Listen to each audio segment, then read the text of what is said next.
there was some big news here in Disney animation. If you'd bring up the story, Alan. Yes. Essentially, the woman Jennifer Lee, which was featured, she was the head of Disney Animation, featured prominently in the D-Files. There she is, pictured here from the Hollywood Reporter. Disney Animation shakeup: Jennifer Lee exiting as chief creative officer. Jared Bush takes over. We'll get to the article in a second, but to give a little preamble, she was the head of Disney Animation, basically responsible for the sea change in the company. Mm-hmm. And he was effectively the Kathleen Kennedy of Disney Animation and oversaw all of their projects, leading to Wish, which was probably in Disney animation history their biggest failure. Can you elaborate, since you, Alan, are the one who wrote all this, the big story? Yeah. I mean, Jennifer Lee plays a big role in the D-Files. She appears in almost every part.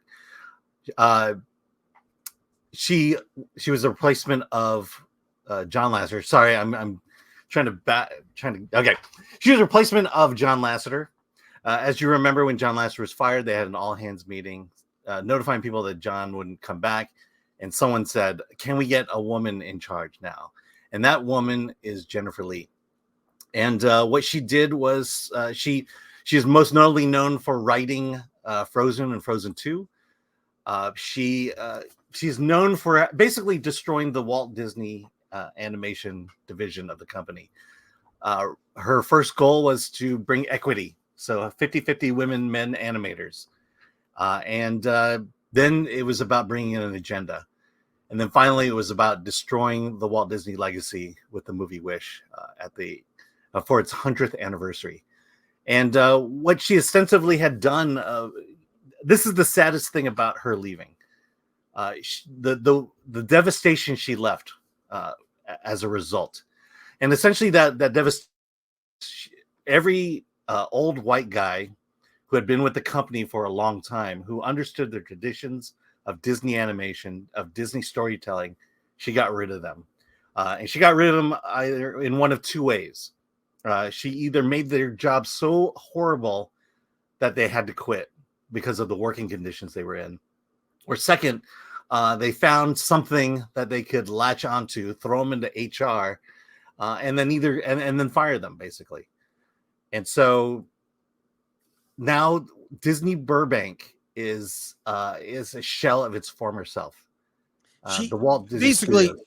I know, because I'll tell you this, I ran into some people who worked at Disney Animation on Hollywood Boulevard at a bar called Jameson's, which is a very fun Irish bar. If you ever go, they've got a really good happy hour, great place. You can get a steak dinner on Wednesday, very inexpensive, very affordable.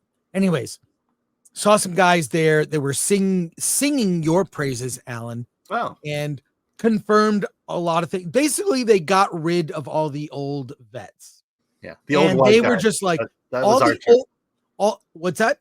Old white guys. That was the term we used in the deep. Old white guys. They got rid of all the veteran animators who've been there for years, who know everything from story to technique, and they excised them and basically lost that knowledge. The knowledge of those veteran animators that built the company. Not even some like transition or keep them there to mentor. There was an attitude towards the old white guy establishment that we don't need you. We're going to go our own way. And it's almost like the people they brought in did not want to be mentored. They had disdain for the veterans. It was, we want to blaze our own trail. We don't need you, which is really arrogant. You know what? I'm old school. You know what? I was raised to respect your elders. Weird thing. Respect your elders. Well, the other thing is wisdom. Right. When you've lived as long as you have and worked in an industry as long as you have wisdom. You understand why things work, what works and what doesn't work, why we do things a certain way and why we don't do things a certain way. And this is what, the best way I could explain this is watch the making of Wish, the little documentary that comes on the DVD if you're gonna buy it, or it's actually on Disney Plus under the Wish. But what they did was they decided that they were going to honor Walt Disney, and they were going to go into the archives and study and deconstruct Walt in order to make Wish. But the reality is you had people there who was working there who understood this and practiced it in their daily lives, but you got rid of them. And so now, rather than wasting all this time doing research, you just could have gone to people who knew it. They didn't do that, and that's why Wish. When you watch Wish and look at the animation, the art style, you'll soon see that it is the worst animated Walt Disney film ever in its 100-year history. I did see Wish, and can confirm it is a mess. It is just a mess of compromised, like storytelling, of diversity for diversity's sake, not actually making great characters, and they don't act like real people. Yeah. So the Jennifer Lee, she stepped down. That's what the report is. That's what they always say. Wait, that's what they always say when they get fired. Right. I stepped down. Or the thing is still working on Frozen 3 and 4. So she'll be the director and writer of Frozen 3 and 4. So there's something there. But look, this is the classic example of DEI gone wrong. DEI hires gone wrong. When the cry during that meeting was, can we get a woman to replace to run this place? That's what they did. They got a woman to do it. And look, she wrote Frozen 1 and 2. I don't think there's anything really wrong with those movies. I think they're fine movies. They're certainly popular, made a lot of money. But being a writer doesn't make you qualified to run an entire animation studio. And rather than focus on the traditions of Walt Disney, the tradition of Walt Disney animation and storytelling, the first thing she did was equity, half and half women. And then it was about the message. And she just didn't know what she was doing. And she thought, my guess is she thought going in that she could change the place, and that she did. Well, I don't know. You've read this article, so that's the gist of it. But do you believe that the failure of Wish led to this? I mean, that was the end of last year. Yeah, I don't know. The Wish might have been the what is it, the match that lit the fire, because they started making moves that were very interesting. The first was Moana 2, which is not being done in Burbank. It's being done in Vancouver. And the feeling I got from talking to people, and you've talked to people, is that Burbank is in a mess.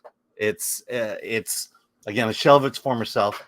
The environment there is so hostile that the only thing they could have done was just move it out of Burbank and move it overseas or move it to another country, which is Canada now. And from my understanding is that the guy in charge of the Canadian studios, not exactly based, but at least knows animation and understands Disney animation. And so I think you're going to see a marked improvement of animation with Moana 2 than you would had Burbank worked on it. Last thing before we get to our reviews, we have so many to do today, but Alan, I want to ask, how significant is this? She was effectively the Kathleen Kennedy of Disney animation. What does this mean? And do you know anything about Jared Bush at all, other than he's probably just a manager? Yeah, I mean, Jared Bush is a writer. I want to say he wrote Zootopia and a couple others. First, it's surprising that they replaced her with a white guy, which is maybe an indication that maybe Disney is starting to get fed up with DEI. You know, you talked about Kevin Feige getting rid of activism. Maybe this is that first step. Maybe allowing Jennifer Lee to work on Frozen 3 and 4 is a way for her to save face. Is this good news? I think it is. but I'm not getting the sense that lessons were completely learned. Maybe some lessons were learned, but we'll see. There's really not hasn't been much announced beyond Moana 2 that says that they're going in the right direction. But I guess we'll see. Is Disney Animation going the way of Marvel? Where they fired all the activists and writing the course. We'll see. Well, lastly, before we get to comments, I'll just say this. We learned recently that Pixar resisted putting in LGBTQ messaging in Inside Out 2. Yep. They had things in there that implied the lead character was gay or had gay feelings for her female friends, where, they were just friends in the movie, but they wanted to have some message there. There was romantic interest. They, got rid of that, and the film was huge success. Yeah, huge success. Well, yeah, you know who the gatekeeper was for Inside Out 2 to get rid of all that stuff? Ooh. It was Pete Docter, the chief creative officer of Pixar. Basically, it was Pixar's counterpart to Jennifer Lee over at Disney Animation, which again says a lot. I'll end with this, and it's very simple. If 5% of your audience really loves jelly donuts, you make enough jelly donuts to serve that 5%. You don't force jelly donuts on 100% of your audience when they don't eat jelly donuts or don't like jelly donuts, right? Yep. So what you've got to do is scale your content to the audience to serve the audience. And what they're trying to do is force jelly donuts on all of us. Yep. Okay, weird analogy. But that's a very weird analogy. But there's a reason why there's an entire rack of glazed donuts. Yes, everyone loves glazed. Yep. So there you go. If you make the glazed donuts are for everyone. The jelly donuts are for a specific market. Scale to the market. Don't force jelly on everyone. Yeah. For the 3 people who walk into your store every morning to get a jelly donut.